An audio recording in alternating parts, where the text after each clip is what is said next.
All right, welcome to the Jason-isms. This week is audio matches video. And this is something people who know me, I say all the time. I didn't necessarily invent it. Actually, I'm sure I stole it from someone else. I'm sure people hear this all the time.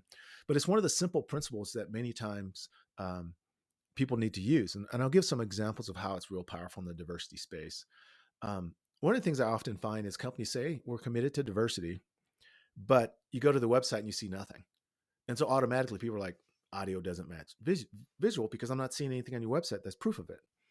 And so that's why it's important, even though it's a simple principle that many times, like people will say, and this is one thing I hear all the time, that you got to have leadership commitment.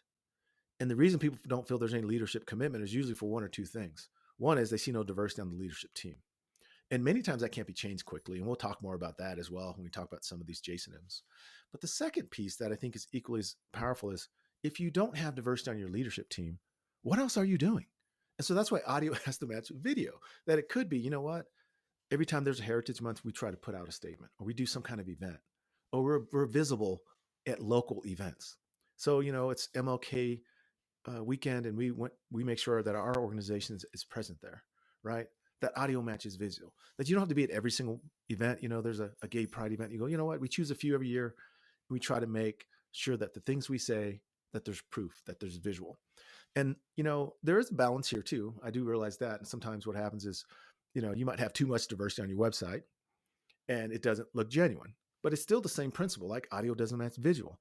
You say that you don't have a lot of diversity, but I go to your website and see all kinds of diversity, right? It's the same concept. It doesn't mean you overdo it. It means you find the balance. And several years ago, I was working with a company and they were like, well, we're getting a lot of pressure because people are like, our website is too diverse, doesn't make sense. How do we fix that? We're trying to show we're committed.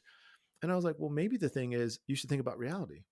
If Black people only make up 14% of the world, when I come to your website, I shouldn't see 35% of all the photos are Black people. Doesn't make sense. Audio doesn't match visual, right? That's what you have to do, is that sometimes it's simplify and just look for that consistent. So when you say you're committed to diversity and you don't have a lot of diversity, you don't overstate it on your website. Audio has to match visual.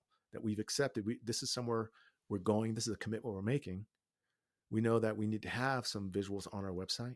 We know we need to be present, but we don't overstate it either. And so that's consistency of audio matches visual and how we hope people to get there.